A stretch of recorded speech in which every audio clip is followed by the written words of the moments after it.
Hello everyone, আসসালামু আলাইকুম। বরাবরের মতো আবারও নতুন একটি ভিডিও নিয়ে চলে আসলাম। কাছে এবং দূরে যে যেখান থেকে আমার ভিডিওটি দেখছেন, আশা করছি সবাই ভালো আছেন। আমরা আল্লাহর রহমতে আলহামদুলিল্লাহ ভালো আছি।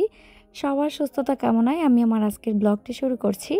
আজকে আমি ঈদের পরের দিনের ভিডিওটি আপনাদের সাথে শেয়ার করছি। আমরা কিন্তু ঈদের দিন খুব কাজকর্ম নিয়ে ব্যস্ত ছিলাম।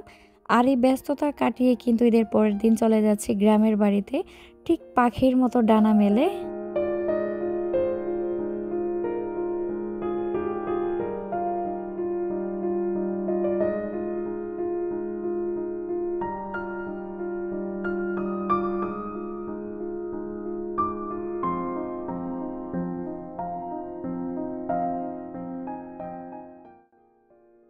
আপনাদের কাছে কোন যানবাহন দিয়ে জার্নি করতে ভালো লাগে বলেন তো? আমার কাছে তো ট্রেন জার্নি আর রিক্সা জার্নি খুবই ভালো লাগে।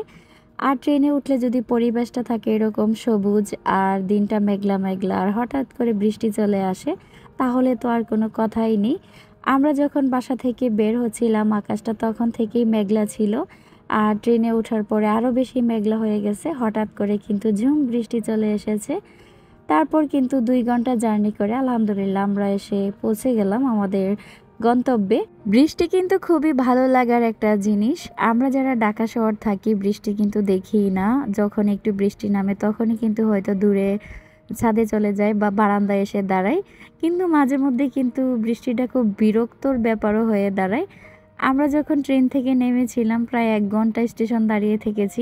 এত পরিমাণ বৃষ্টি ছিল, কোনো গাড়িই পাচ্ছিলাম না। তারপর বৃষ্টিতে ভিজে ভিজে বাড়িতে চলে এসেছি। তো বাড়িতে আসার পরে কিন্তু দুপুরে খাওয়া দাওয়া করতে করতে প্রায় বিকাল হয়ে গেছে। তারপরে আর কোনো রকম ভিডিওই করিনি। এটা কিন্তু তার ঠিক পরের দিন সকালবেলা। তো সকালবেলা উঠেই কিন্তু সবাই নাস্তা করে নিচ্ছি। আর নাস্তাটা যদি থাকে রুটি, এই গ্রামের বাড়িতে কিন্তু এভাবে বেশি করে রুটি, চালের রুটি বানিয়ে সকালবেলা ২-৩টা রুটি একসাথে দিয়ে কিন্তু তা দিয়ে ভেজে গরুর মাংস দিয়ে খাওয়া হয়। কি যে একটা ভালো লাগে। তো সকালের নাস্তা টাস্তা করেই কিন্তু চলে আসলাম বাইরের সবুজ পরিবেশের সাথে নিজেকে মানিয়ে নেওয়ার জন্য। এত বেশি চারিদিকটা সুন্দর লাগছিল। বৃষ্টির কারণে সব সবুজ সবুজ হয়েছিল।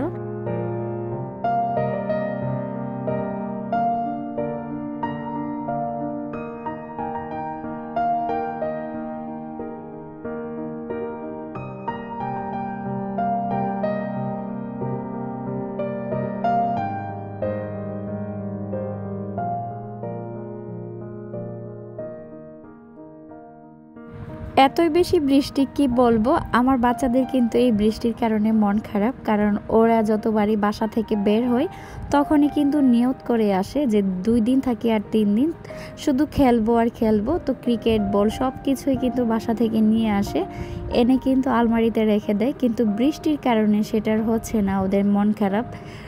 সকাল 10টা থেকে বৃষ্টি হয়, একদম সন্ধ্যা পর্যন্ত হতেই থাকে, খেলার সময় নেই। আর চারপাশটা কিন্তু একদম ভিজে থাকে। এই যে বৃষ্টির কথা বলতে বলতে কিন্তু বৃষ্টিও চলে এসেছে, ঝুম বৃষ্টি হচ্ছে। আমি কিন্তু এখন আমার শ্বশুর বাড়িতে আছি। তো শ্বশুর বাড়িতে কিন্তু আমার ননদরা, তার বাচ্চারা সবাই আছে। সবাই মিলে কিন্তু খুব মজা করছি। আর এই যে মজা করতে করতে কিন্তু এখন নাচও একটু দেখিয়ে দিচ্ছি। উনি হচ্ছে আমাদের গ্রামের বাড়িতেই থাকে, আমার শ্বশুর বাড়িতে অনেক বছর ধরে এখানেই থাকে। মনে হয় ৩০-৪০ বছর ধরে আমার শ্বশুর বাড়িতেই থাকে। খুব মজার মানুষ। তো আমরা এসেছি কাঁকরোল পাড়ার জন্য, গাছ থেকে কাঁকরোল পারবো। তো আমি দাঁড়িয়েছিলাম, হঠাৎ করে নাচ শুরু করে দিয়েছে। তো ভাবলাম আমি একটু নাচটা ভিডিও করে নিই।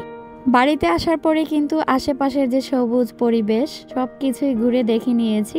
আর ভেবেছিলাম গাছ থেকে এই সুন্দর সুন্দর কাঁকরোলগুলো আমিই পারবো, কিন্তু বৃষ্টির কারণে সেটা আর হচ্ছে না। দুপুরে রান্নার সময় হয়ে গেছে, মাংস খেতে খেতে বড়রা সবাই বিরক্ত, বাচ্চারা কিন্তু মাংস খেতে খেতে বিরক্ত হয় না। তো আমি বৃষ্টির মধ্যে ছাতা নিয়ে দাঁড়িয়ে আছি, উনি কিন্তু গাছ থেকে কাঁকরোলগুলো পেড়ে নিচ্ছে। আর কাঁকরোলগুলো এত বেশি ফ্রেশ আর কচি, খেতে কিন্তু খুবই ভালো লাগছিল। খুবই টেস্টি হয়েছিল কাঁকরোল ভাজিটা।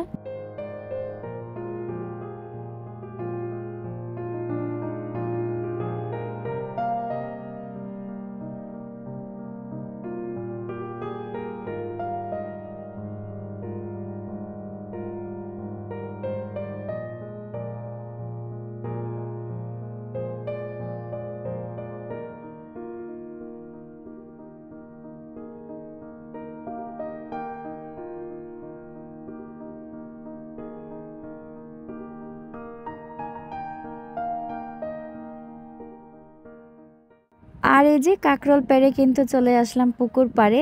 এটা কিন্তু আমাদের নতুন পুকুরের গাটলা। এখানে কিন্তু গোসলের জন্য ব্যবস্থাও করা আছে। আর এগুলো সব বৃষ্টির পানি পড়ে কিন্তু পুকুর একদম ভরে গেছে। আর আমার বাচ্চাদের যেটা সব সময় বায়না যে গ্রামে আসলে কিন্তু অবশ্যই পুকুরে গোসল করাতে হবে, হোক সেটা ময়লা পানি। তো ওদের ইচ্ছা পূরণ করতেই কিন্তু আমিও পুকুর পাড় চলে এসেছি। আর পুকুরের পানি দেখলে কিন্তু লোভ সামলানো যায় না। ছোটোবেলায় যে পুকুরে গোসল করেছি এটাকে কিন্তু খুব মিস করি। তো ওদেরকে পুকুরে নামতে দেখে কিন্তু আমরাও সাঁতরিয়ে পুকুরে গোসল করেছি। মানে মনে হচ্ছিল যে শরীরের যে ক্লান্তিটা আছে সেটা মনে দূর হয়ে গেছে। সব কিছু মিলিয়ে কিন্তু গ্রামের বাড়ির এই মজার মজার সময়গুলো খুবই ভালো যাচ্ছে।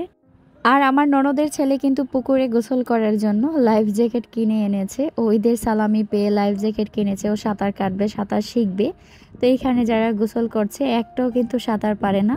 তো লাইফ জ্যাকেট চেঞ্জ করে করে একজনের পর একজন পরে নিচ্ছে।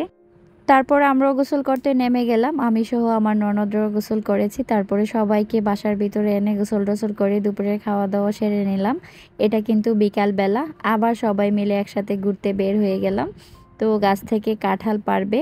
আর এখানে কলা গাছ কিছু লাগানো হচ্ছে। বৃষ্টির সময় নাকি কলা গাছ লাগালে কলা গাছ মানে ভালো হয়।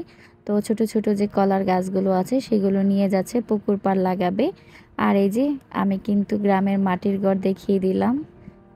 প্রত্যেকটা বাড়িতেই কিন্তু একটা দুইটা করে মাটির ঘর থাকে। এটাই কিন্তু উজান এলাকার একটা ঐতিহ্য, মাটির ঘর। আর এই যে দেখুন গাছ থেকে কত সুন্দর কাঁঠাল পাড়ছে। মানে কাঁঠাল আর কাঁঠাল, চারিদিকেই শুধু কাঁঠাল। মানে প্রতিদিন কয়টা করে কাঁঠাল কাটা হচ্ছে। দেখা গেছে যে একটা কাঁঠাল শেষ না হতে আরেকটা কাঁঠাল কাটা হচ্ছে। তো এগুলো আমার বোনের জামাইয়ের জন্য কাটা হচ্ছে। উনি এসেছে আমাদের বাড়িতে, ওনাকে দিয়ে দেওয়া হবে। তো এই সুন্দর সুন্দর দৃশ্যটা নিয়েই কিন্তু আমি গ্রামের বাড়ির ভিডিওগুলো সাজিয়েছি।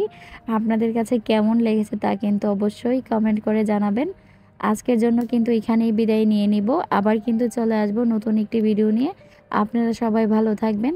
আমিও আমার পরিবারের জন্য সবাই দোয়া করবেন। আল্লাহ হাফিজ।